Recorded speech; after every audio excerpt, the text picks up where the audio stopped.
Good afternoon. You're listening to Mother's Justice Show at 11:50 a.m. KKNW. I'm your host, Reverend Walden. It's my joy to be on the air.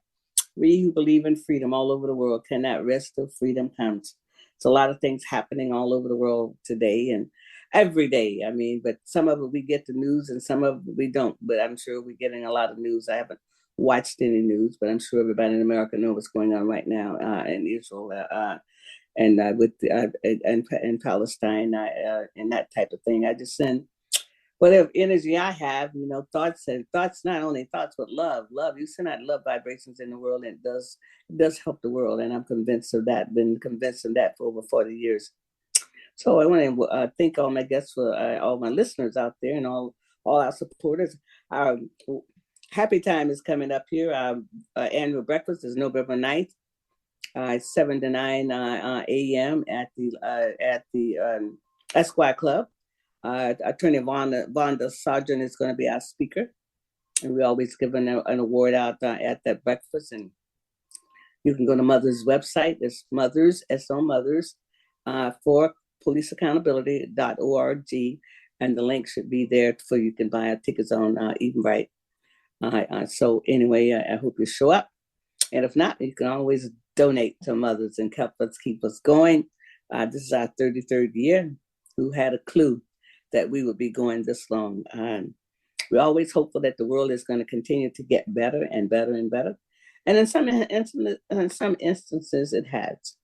It's not the same world I graduated in 1963.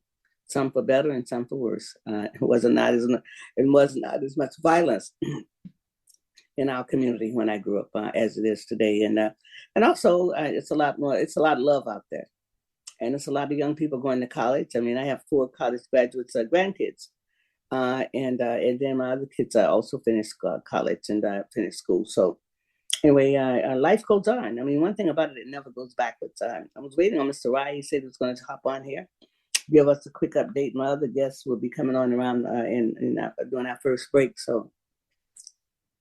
But in the meantime, let me tell you about what's happening. The mayor's budget has been proposed, and here's the shot spotter there again, and the sound technology to let the police know exactly where the shots are coming from, so they can get there a lot faster. It's going to be a lot of opposition against it as usual. It's just a pilot program. It's not like it's a real program. It's a pilot. Let us see if it works in Seattle. Why deny people in Seattle, to see if it works or not? That's like, wow. And if it doesn't work, we'll join the chorus of people who say it worked. And if it does work, then we can join the chorus of communities that are satisfied with it. But I do know that the escalation of violence is such because people know they're not going to get arrested. And until you get some major arrests here, this is not going to stop. That's what's going on in the 90s. They made some major arrests. They had the gang unit and all of that was out there. But I think more importantly, where all the guns are coming from. I think we have to be real concerned about all the guns, where they're coming from. I did talk to a former classmate of mine, Rosa Harrell. She lives in Detroit. I talked to her about the shot spotted there, and one of the things she said there is there's been some opposition against it. But she said the most pronounced thing that's happening in their community is children finding guns without trigger locks on it and harming themselves or other people. So, if adults are going to have guns, they're going to be responsible. They really should put a trigger lock on that gun and make sure that a young child can't get it, or even a teenager can't get those guns. I often said 30 years ago, over 33 years ago, I thought that we would have a lot less violence in our community if we took our children to the gun range and let them learn gun safety. And they would have a healthy respect for that gun. And when we don't do that, then it's like, wow. I don't understand why you don't want to be responsible. And then in some states, I think they hold parents liable when young kids get hold of guns and harm themselves or harm other people. I don't think Washington State does not do this, but I do know in Michigan they charged a family member, a father and mother, with the crime after their son went to school with their gun and shot up the school. So anyway, I think that we have to really be aware of guns. And I know that America likes guns more than they do apple pie and ice cream. So that's probably the first dessert It's guns, and then apple pie and ice cream will be next. How you doing, Mr. Rye? I'm doing fine, Reverend Harriet. I hear you talking about the guns, and there are more guns in the country than there are people. That's right. That's right. If you've had a real famine, I don't know how they could. I don't know how they could. What I guess I could go out there and maybe shoot a squirrel or a rabbit or something, but you can't. You won't be able to eat a bullet. No, that's very true. You will not be able to eat a bullet. So, this relationship and love for guns. I mean, but there's a little thing that most people don't know because right after the Civil War, you had black militias. They were in South Carolina and North Carolina, and they were armed. And the Klan didn't get started till they disbanded the militia and took up the weapons. As long as black people had arms, it was no Klan.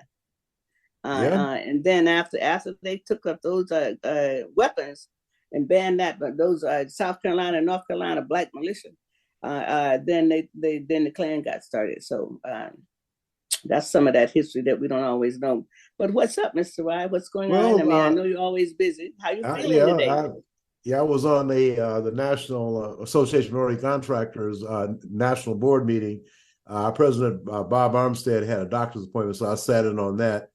And there's going to be some action coming out of the national office pertaining to Seattle in support of letters written on behalf of Black-owned businesses and in Washington State. In formal complaint was, as a matter of fact, your name is on there. A formal complaint was filed with the United States Department of Justice, November 23rd, 2021. And when the Department of Justice got it, I guess Merrick Garland, Attorney General, sent it over to the Department of Transportation, to Pete Buttigieg.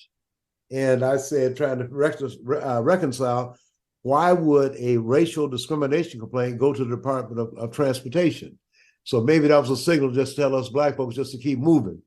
But anyway, we did get support from Congressman Adam Smith in December, about a week after the report went in. His people analyzed it.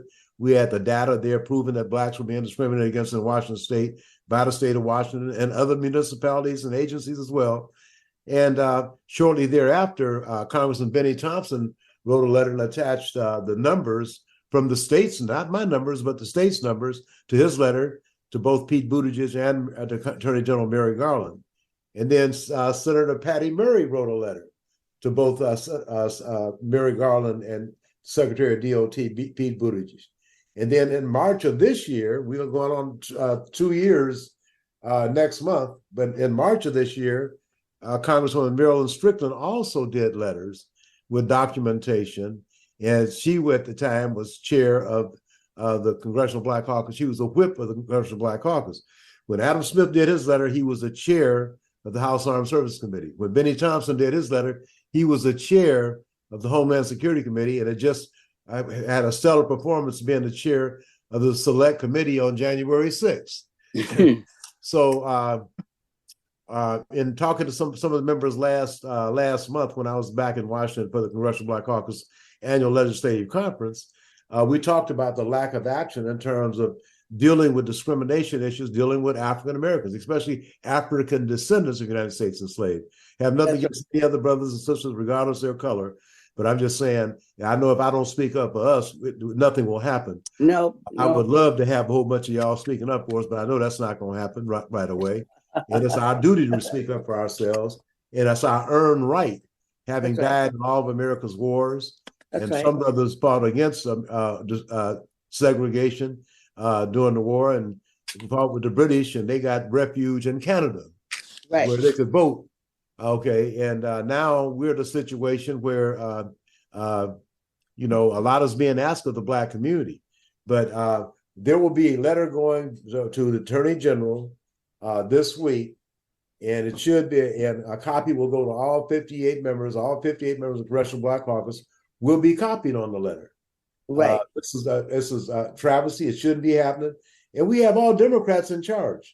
And that's the sad part about this. But what happened is that you have those anti-affirmative action forces out here, and no affirmative action, voter suppression, and then we're gonna be all around the world over there now on some battleships and carriers checking out the Middle East, when while you're on that ship or on that land, wherever you might be, your people don't even have a right to vote.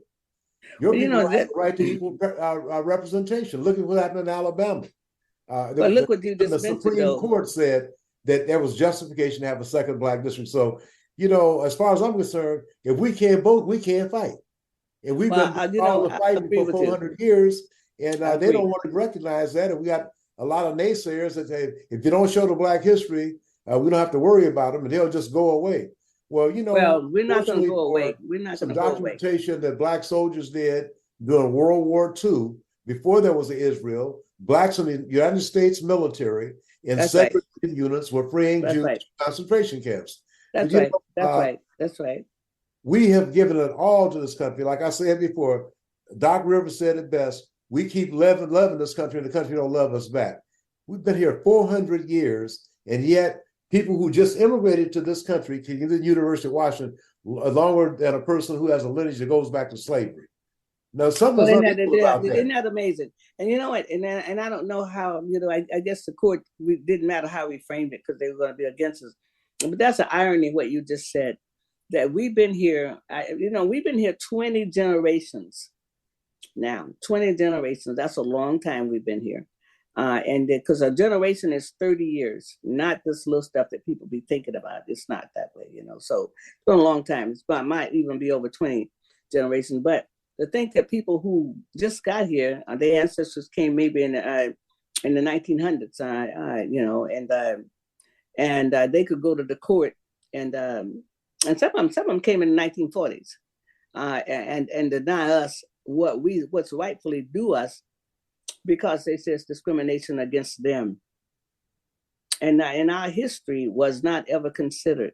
You can't help but, I know you like to call him something else, but you can't help but just think about what Clarence Thomas has done compared to Thurgood Marshall, what he did. It's an irony, isn't it? In the same breath. It's an irony in it. You cannot mention them in the same breath. Clarence Thomas is a complete sellout. He has no values whatsoever, no morals, no ethics, and they're gonna get upset about what the press can say about elected officials trying to litigate Sullivan versus the New York Times. So because they know that people are going to be on his crooked behind, and he is a crook. He might be he's a Supreme Court, just us, give me your money, and just us, give me everybody but black folks. And that's how you got there. And I tell you right now, had he had his hearing with Anita Hill today, he never would have been confirmed. And never President Joe Biden was president of the Senate when that went down. There's no way that man would have ever been a Supreme Court justice, because of the fact women were suppressed and had limited access and in terms of having a major influence at that time. It's changed tremendously, and women they're right. They're the majority of the country. They should have a lot to say.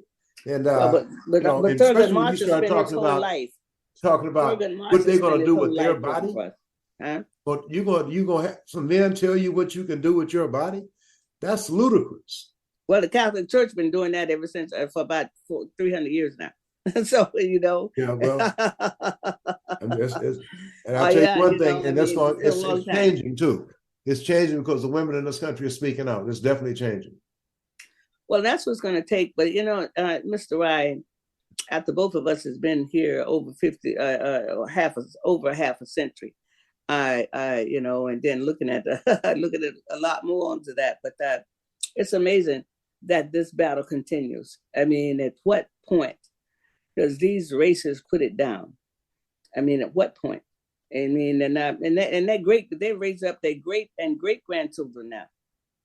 Because somebody who's 18 years old that pick up a gun and go harm black people, what have we done to somebody that's 18 years old?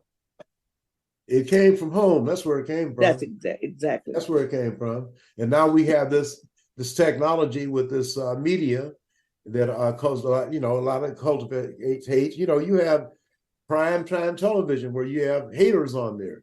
Right. So I mean, so it's no secret anymore. Any gains black folks made in America in any state is under challenge right now because of racism.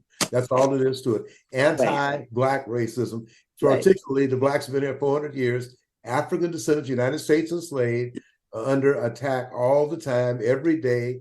And people talk, they get tired. You get tired of, you just have to get tired. You better roll your sleeves up and get ready to punch and get ready to fight. That's what you better do. And the thing that stresses me more than anything is to have African American men and women all around the world defending somebody else's freedom, right. And they don't have the right to vote right here in America, don't have a right to participate in contracts in Washington State and other public agencies in this state. And it's happening like this all across the country, and it needs to stop. Well, you're right about that. It needs to stop, but we need some real allies who are not afraid to be called, in lovers. I mean, we need some real people who's willing to stand up and be counted. And one thing about the Democrats and Republicans, one of the things they both want to preserve whiteness, and so the Democrats go so far, because at the end of the day, they want to preserve whiteness. At the end of the day, and that's really what this is about. So I vote a Democratic ticket. I mean, for the Supreme Court, because hopefully we're going to get some better judges, and that's why I wrote that ticket. But believing that they're going to really, because Biden, he blew his opportunity when he came in. You get the most done the first 90 days or the first 100 days, first 200 days, something like that. And he didn't work hard enough for us. He was interested. Well, one thing he did do, and we got to make sure it comes to fruition, is that there was a 10% goal for minorities, and I don't know if they put women there too, but for the $1.75 trillion of infrastructure money, and there's another several $100 billion going for another environmental program. And President Biden said, no, the goal will be 15%. But President Biden, please make sure that 15% happens in Washington State. Because if you look at the numbers, they're dismal. And then they say, well, what happened to the Black businesses?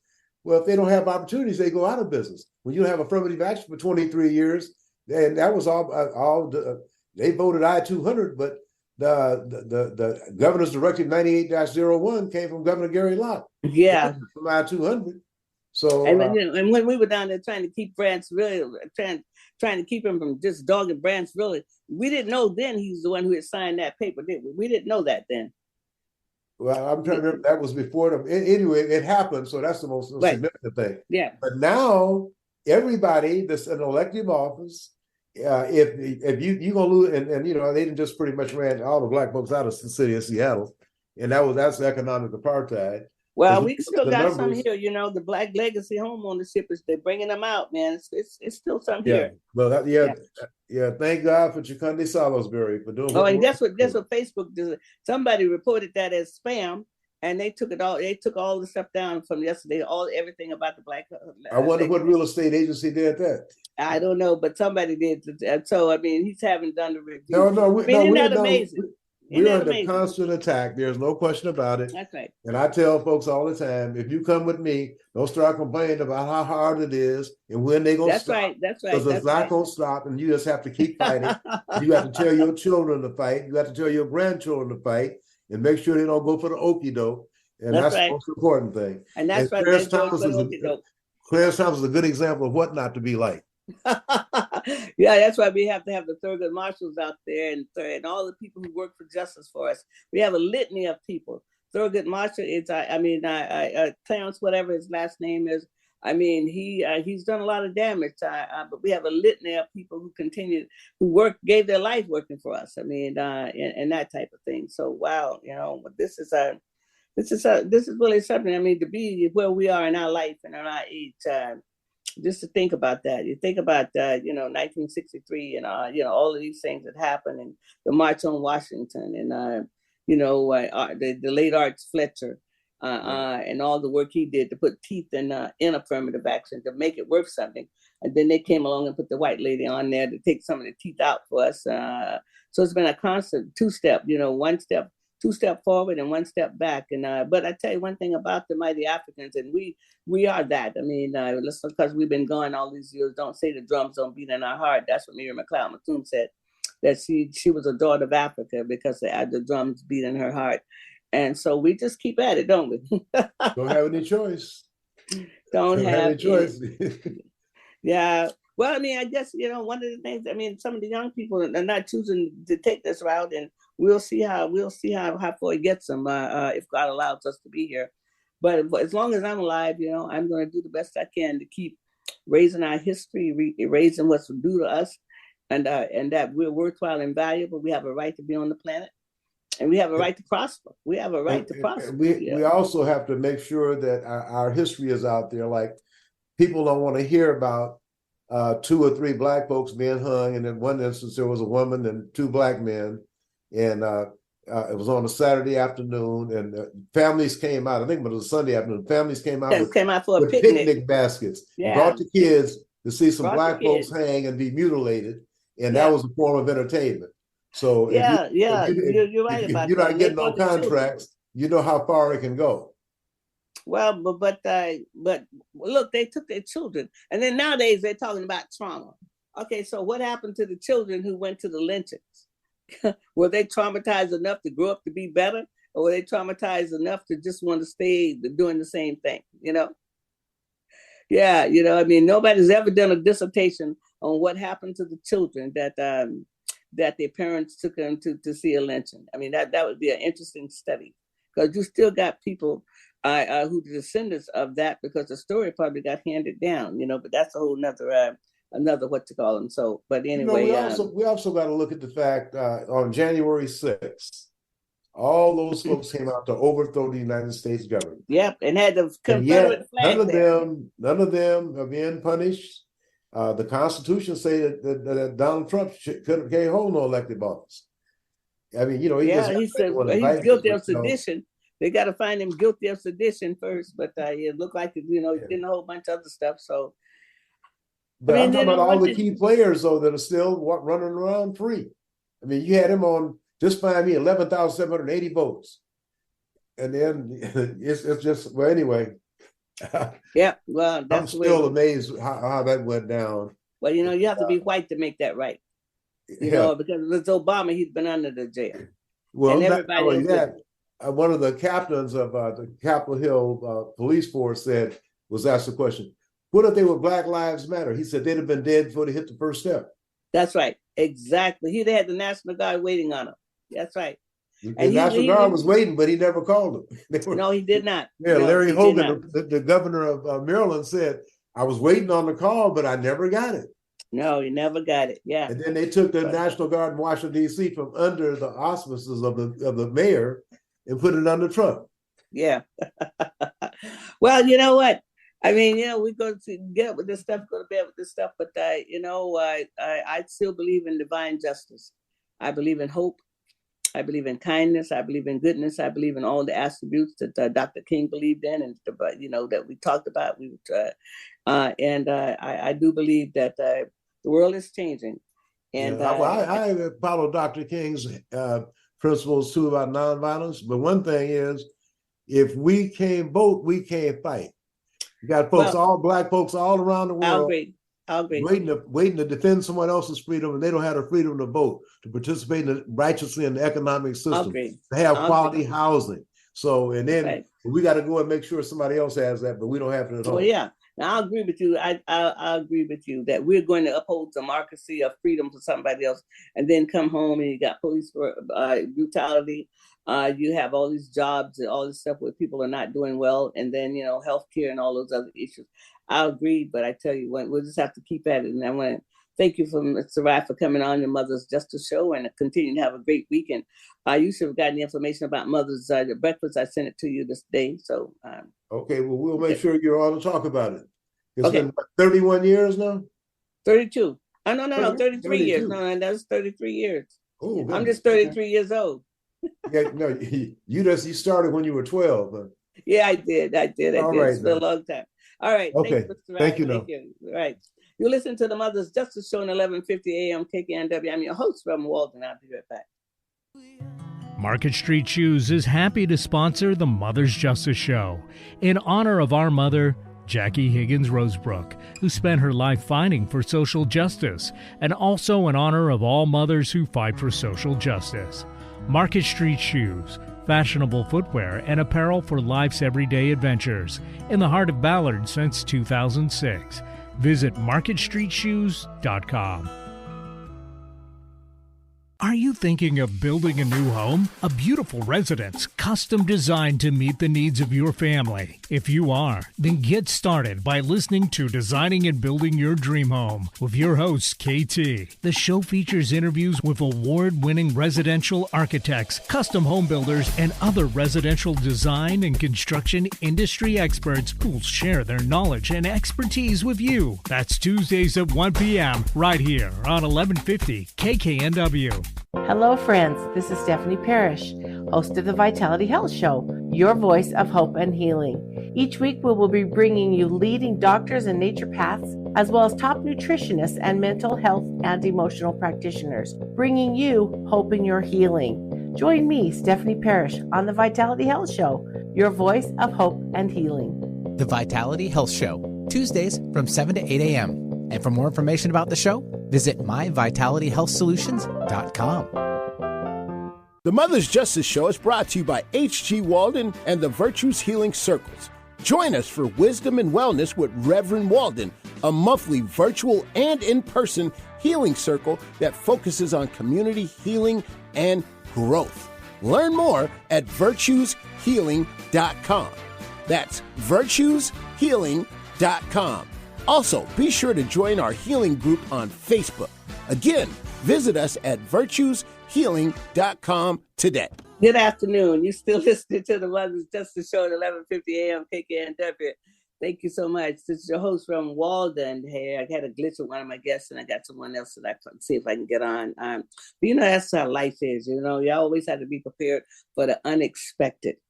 And you know what? That's why they have the Girl Scouts and the Boy Scouts. I think they teach you how to be prepared, how to do something else, even when you didn't know it was going to be different. And that's what life is about. It is really about being flexible, because you just never know. And especially if you raise children.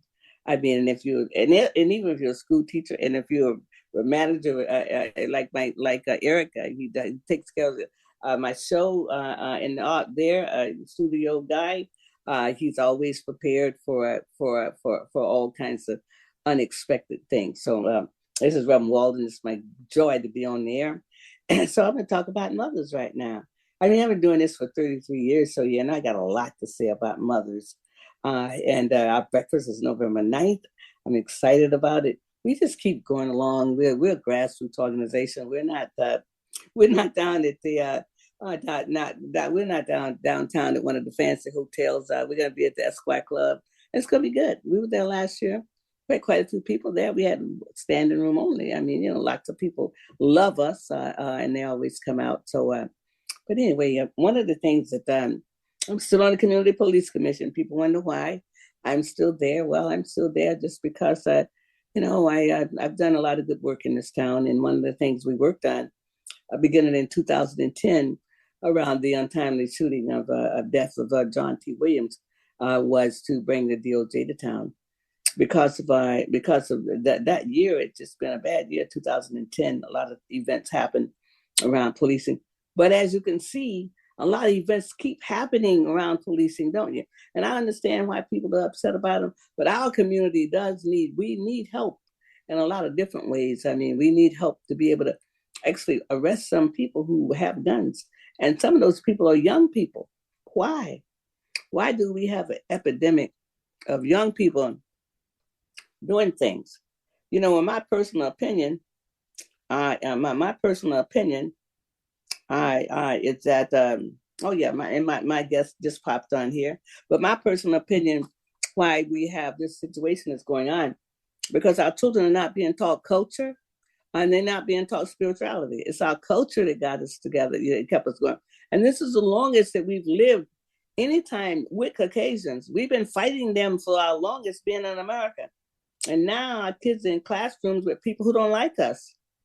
Really and truly. And I don't think we've grown. I don't think we know how to handle that piece at all. And culture, spirituality, and religion got us through all these years of degradation.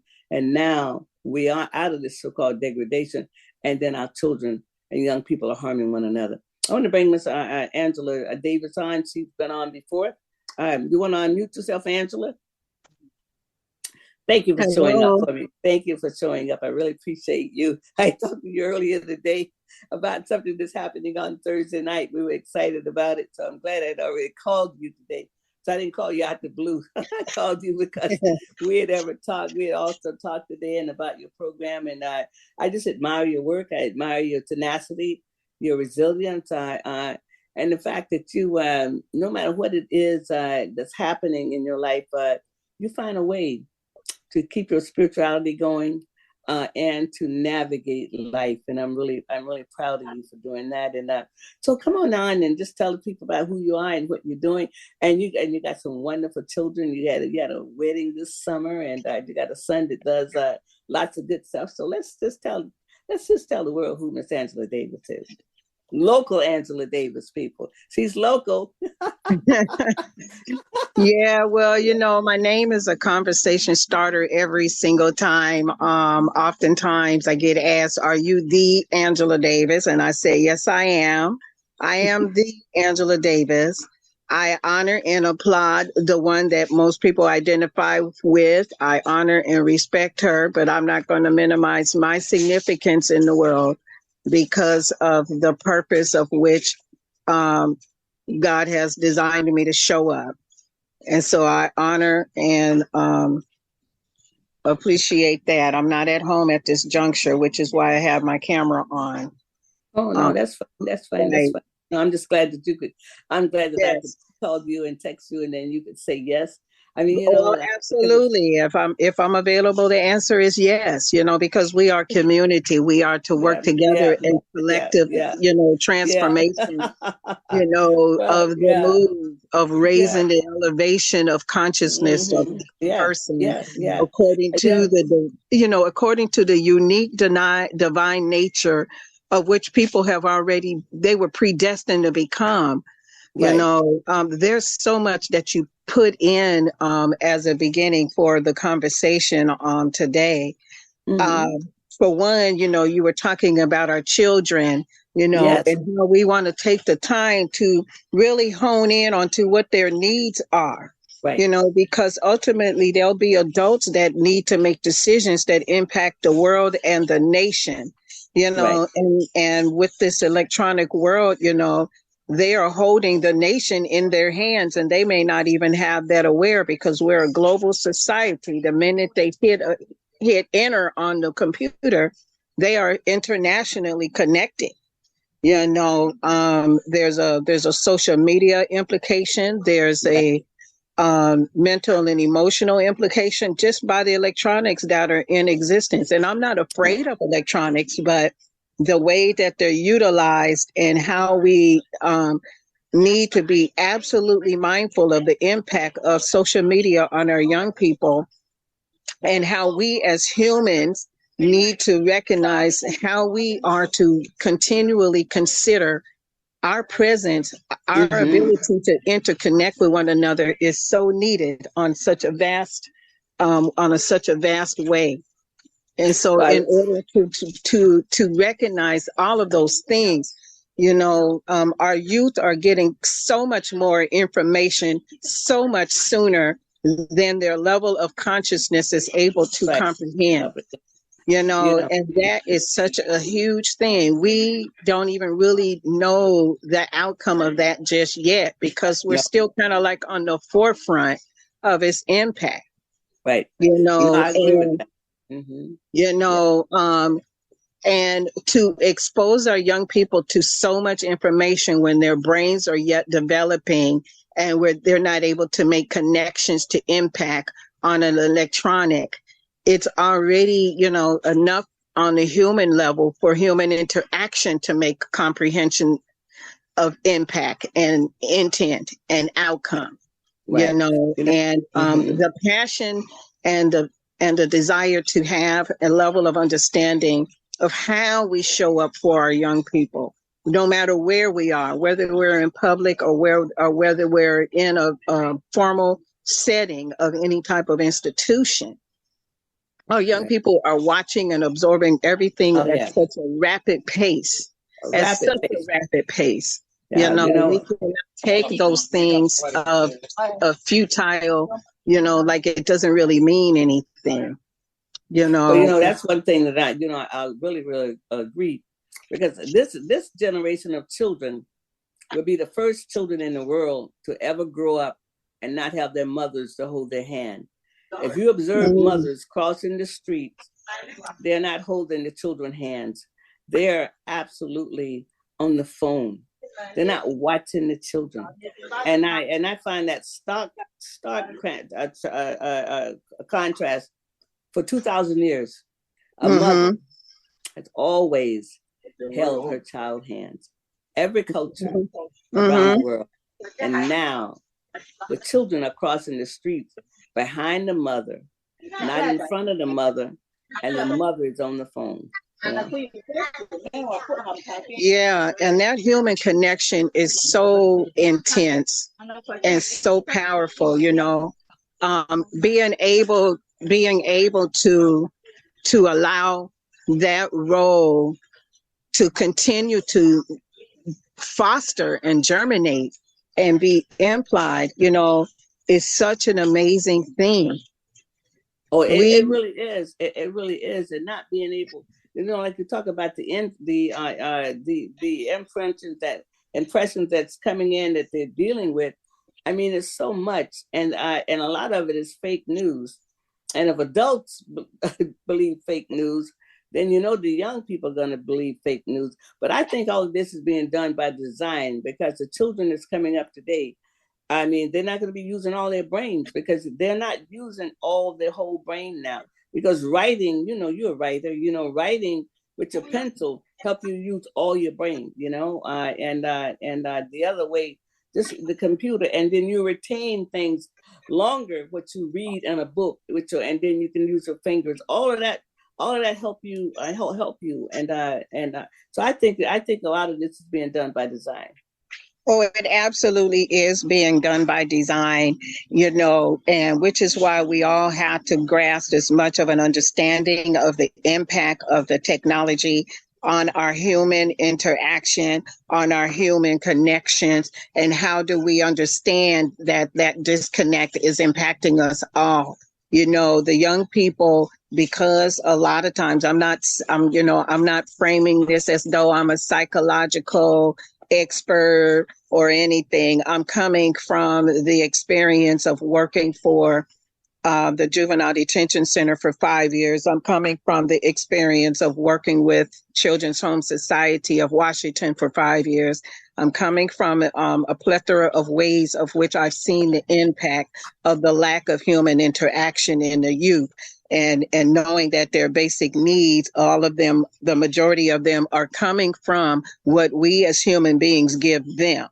Right. You know, and the fact that young people are so easy to harm another person. Yes. A lot of that is part of that connection. When you look at a human being and look at them as another object, oh, that's that thing over there, versus the impact of, I'm looking at myself because I'm looking at you. You know, that's really that's the disconnect. And how do we actually instill that the severity and the depth of othering another human being versus the dignity of acknowledging human dignity and decency, and what we do to one, we do to each other, we do to ourselves as well, because it's all reciprocal in action. Well, you want to take a minute and introduce yourself about what you do in the community? I mean, you give it, so you know. I mean, you have many things you do in the community. So you want to just, you know, tell a little bit about what you do in the community. Oh, absolutely. Okay, so I have a company which is called CCS Unlimited, and the goal and the mission is to develop restorative beacons in every community. What does that mean? What is a beacon? You know, if you are looking at the shore, you see the light of that beacon. Restorative practices and to normalize it. The goal is to develop that. And what that means is that we are in community in communication. So I have a restorative circle company, and the goal is to collectively acknowledge that we are humans and to normalize restorative practices, not to diminish or to take away to the fact that there are 5 police precincts in one city. Why don't we have identifiable restorative beacons in every community so that we can potentially de-escalate the need for certain things if we have the normal way of circle communication? So that we can work in collaborations, because sometimes we do need to have the police come and protect us in safety. So I'm not diminishing that in no way, shape, or form or fashion. I do know that there's a human and an inhumane of how we need to coexist. But if we never collectively come together to have communication, how do we begin to shift narratives if we operate in silos? And so that's one aspect of that.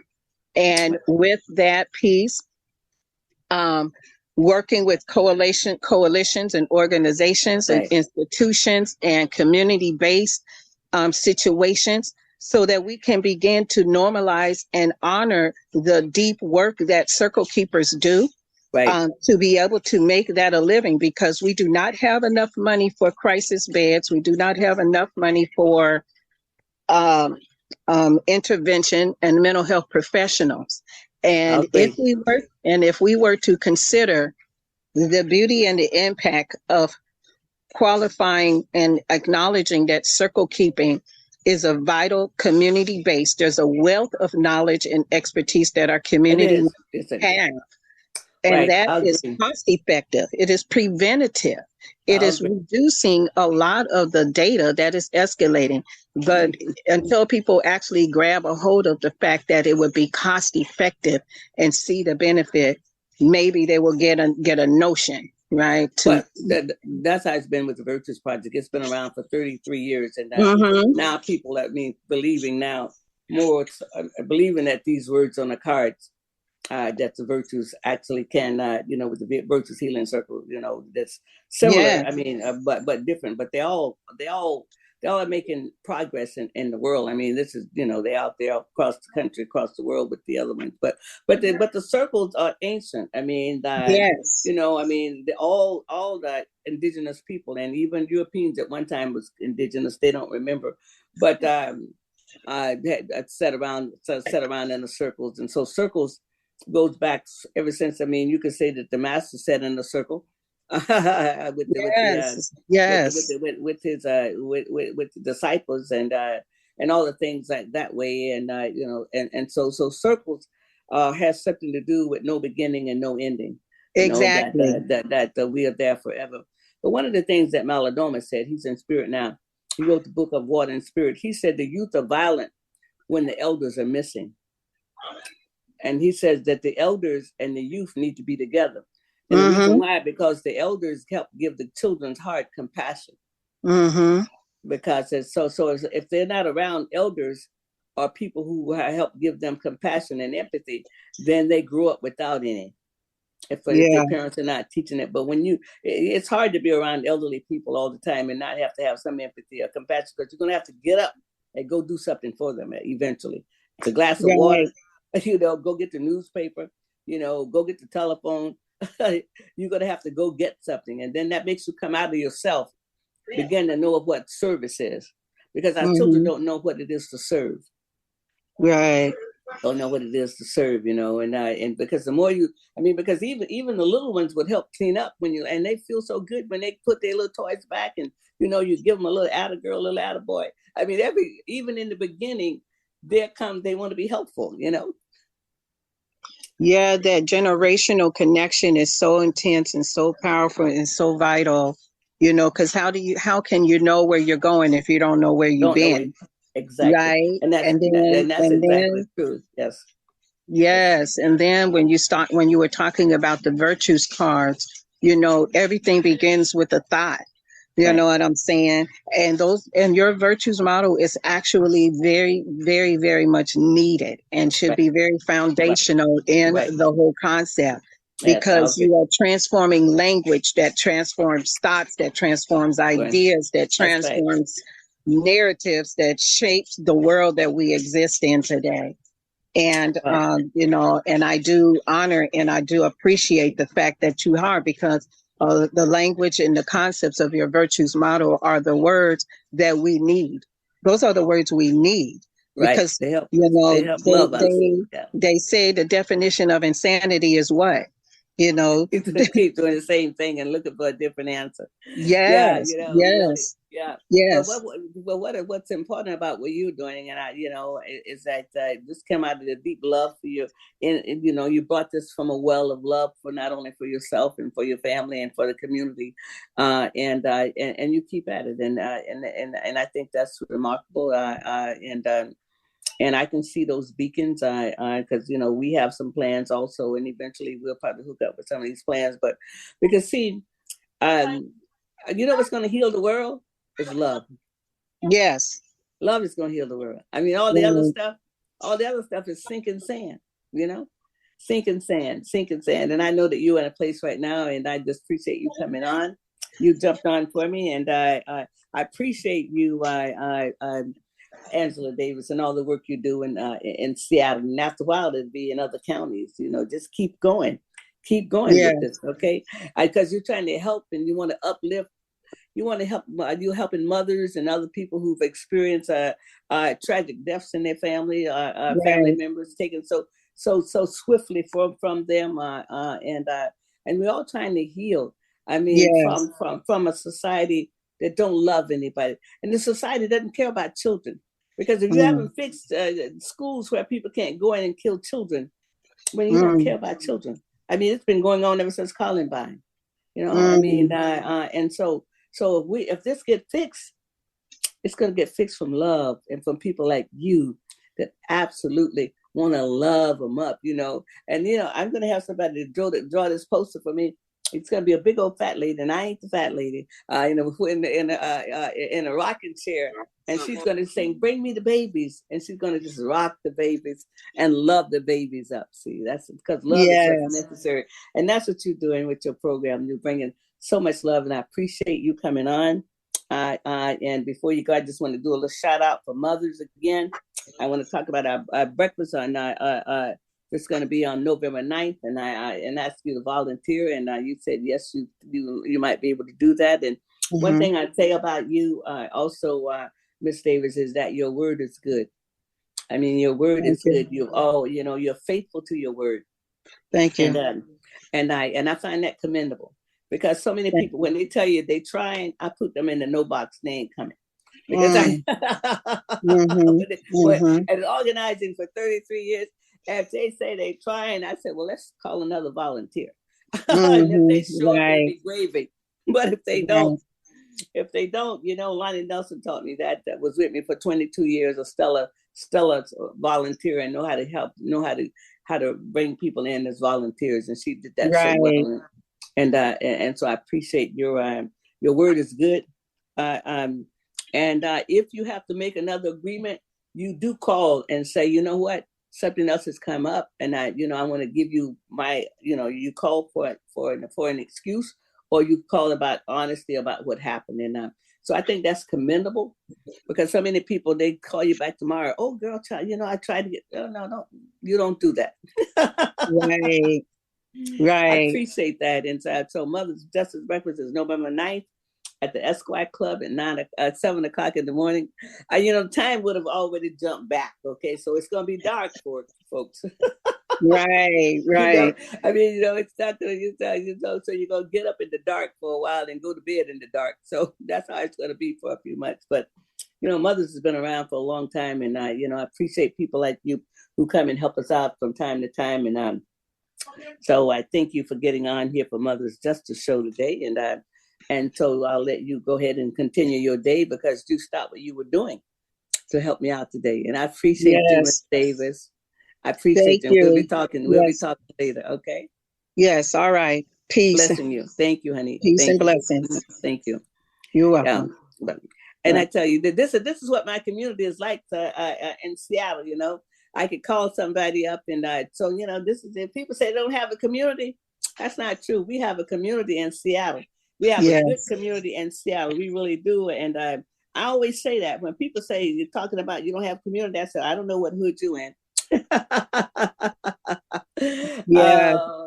like to say real quickly, you talk about mothers and justice and healing and restorations. Without mothers, Without the Mothers Your Organization and without mothers in representation in community, we would not be in existence and we would not be forming into the humans that we are. And so I want to honor you, Mother Reverend Harriet Walden, for who you are and who you represent, you know, and what you have done down through the years to uphold things in the most dignified, decent way in the midst of any adversity, tragedies, contention, and everything. And I just want to say that I honor you because of that.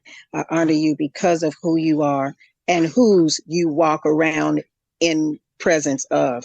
And because of that knowledge, you are beauty. And I love you. Oh, I love you too. And I want to tell people we got a podcast. They can, catch this, tell your friends about our podcast. And I love you too. And it's okay to say I love you in public. It really is. I mean, more people need to hear that. And yes, this genuine. So thank you so much. We're going to go ahead and go on now. So I want to thank everybody for listening to the Mother's Justice Show on 1150 AM KKNW. I'm your host, Reverend Walden. I'll be back next week. And next week is Hiram's birthday. That's my son's birthday. So it's all about Hiram next week. You know, we're going to jazz it up. We're going to be talking about Hiram. Hiram is in spirit, but he's always in our heart and always with us. So see you next week. Tune in about Hiram Salisbury. Thank you.